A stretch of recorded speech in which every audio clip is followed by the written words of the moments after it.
voiture s'approche. Dans le cas général, c'est un obstacle qui s'approche de l'émetteur-récepteur, ou alors la voiture qui s'éloigne.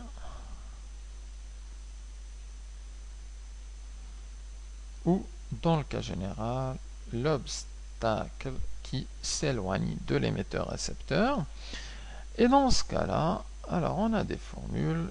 Si la voiture s'approche, et donc la voiture va dans ce sens-là, alors la différence entre FR et FE est régie par la formule suivante.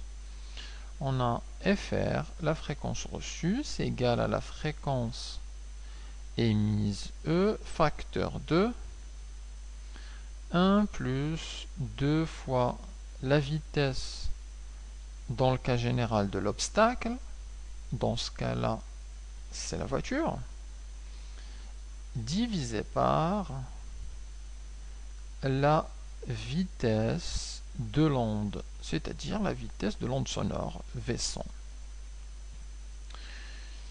Lorsque la voiture s'éloigne ou l'obstacle s'éloigne, on sait que la fréquence reçue, c'est la fréquence émise multipliée par 1, et il y a le signe moins.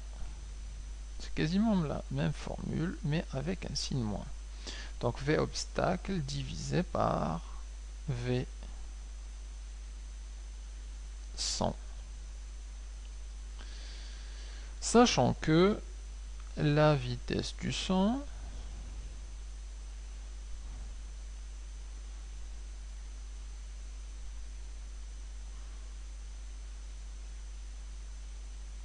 donc on sait que la vitesse du son dans l'air c'est autour de 340 mètres par seconde. Donc si c'est une mesure de vitesse dans l'air, on utilisera cette vitesse. Imaginons qu'on fasse la même chose, non pas dans l'air, mais dans l'eau. Alors dans ce cas-là, il faudra utiliser la vitesse du son dans l'eau.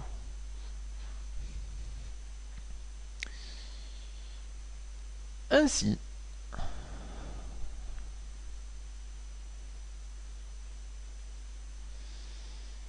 si on connaît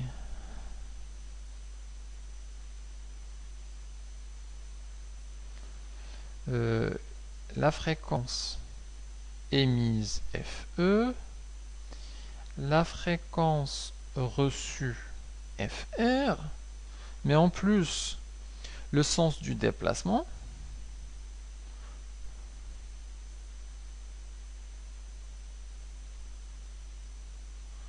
donc soit elle s'approche, soit elle s'éloigne. Si on a ces trois informations, on peut travailler avec l'une ou l'autre des formules et on peut mesurer alors, extraire à partir de cette formule V obstacle et donc déterminer la vitesse de la voiture en déplacement. Alors si on connaît ces trois informations, on peut alors mesurer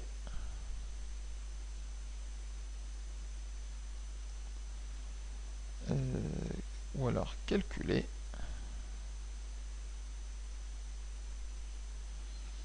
la vitesse de l'obstacle. Donc dans ce cas-là, c'est la vitesse du véhicule.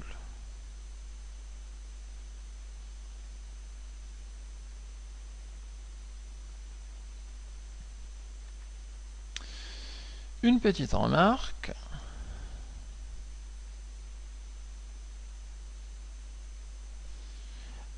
Ces deux formules sont valables pour des vitesses faibles par rapport à la vitesse du son. Donc, ces formules sont valable pour des vitesses faibles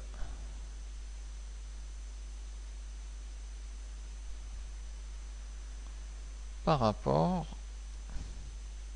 à V100, donc la vitesse du son. Ce qu'on veut dire par là, c'est qu'on ne peut pas utiliser ces formules, par exemple, pour mesurer la vitesse d'un avion, par exemple, qui s'approche du mur du son. C'est pas faisable. Par contre, on peut tout à fait les utiliser pour mesurer des vitesses de véhicules, des vitesses de chariots, etc., etc. Alors, cet effet de Doppler a aussi d'autres applications, et en particulier une application intéressante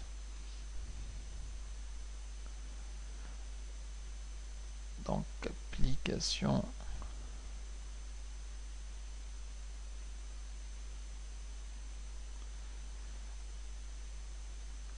intéressante en astrophysique. Alors, on peut utiliser l'effet Doppler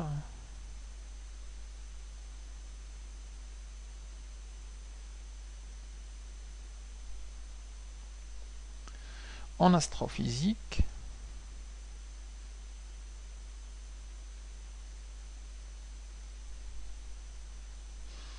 notamment pour calculer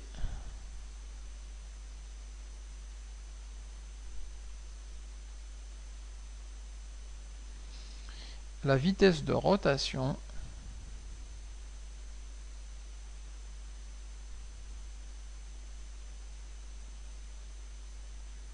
d'une étoile ou d'une planète.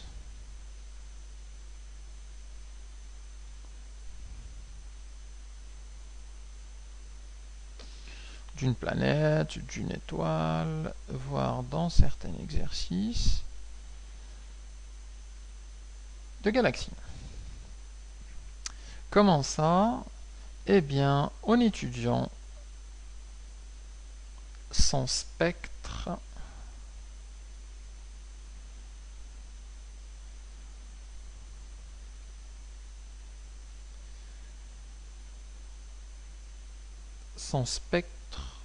d'absorption.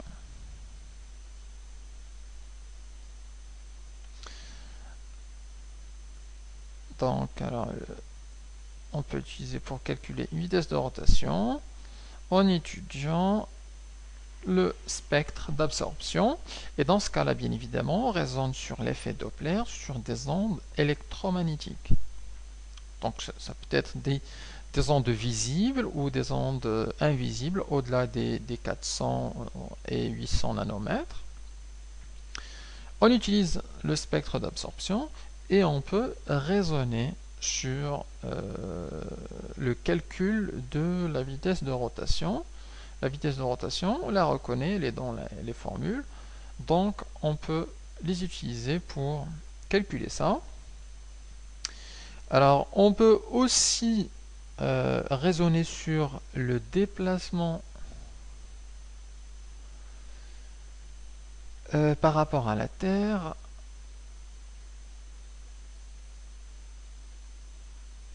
Donc, le déplacement par rapport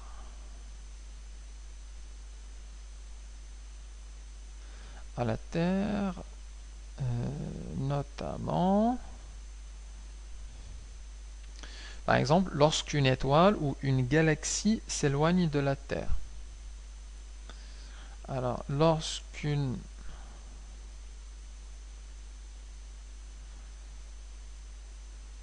étoile ou une galaxie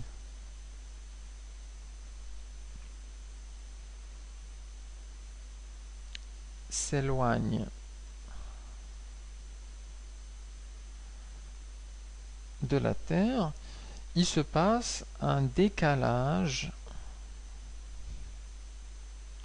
des longueurs d'onde. Un décalage des longueurs d'onde vers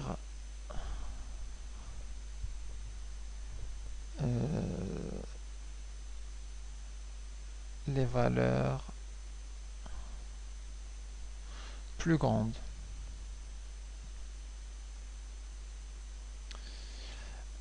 En fait, qui dit se décale vers des valeurs plus grandes, dit que c'est un décalage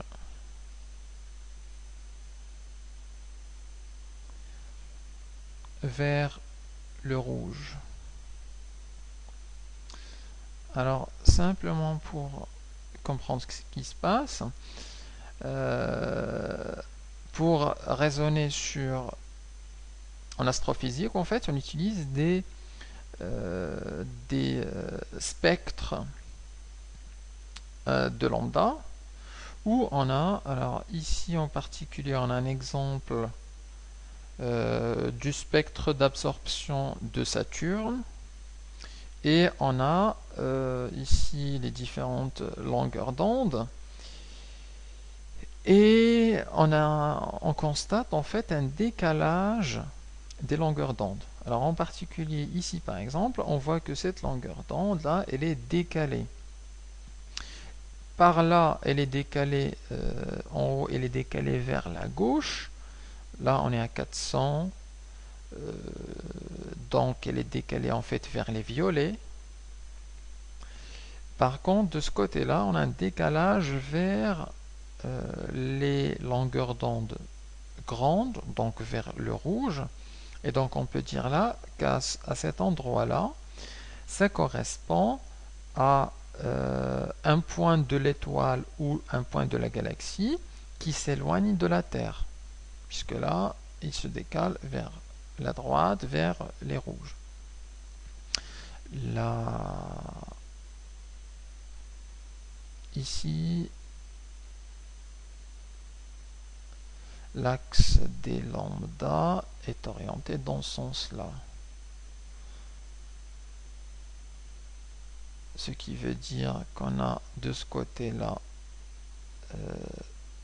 les rouges, l'onde visible rouge, et de ce côté-là, on a le violet. Donc ici les 400 nanomètres et par là les 800 nanomètres. Donc on voit en fait que le spectre est décalé. Normalement le spectre, s'il n'y a pas de déplacement, le spectre va donner des raies assez droites. Comme ici, on a des raies assez droites. Par contre, lorsqu'on a un décalage ou un déplacement de cette étoile ou de cette galaxie par rapport à la Terre, eh bien, on voit ce décalage ici vers la gauche, donc vers les violets, et là vers le rouge.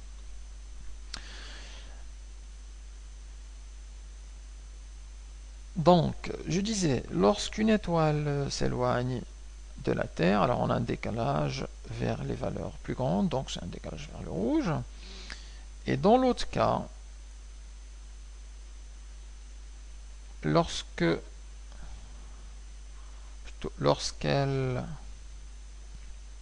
s'approche,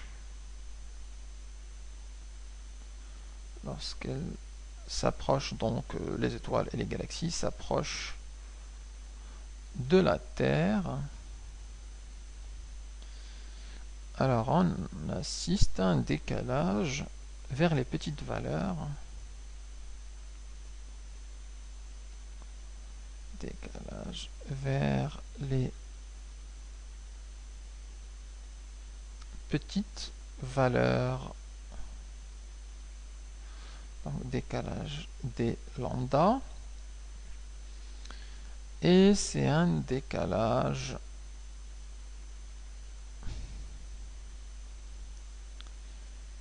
vers le violet, ou en plus standard, en astrophysique, on dit que c'est plutôt vers le bleu.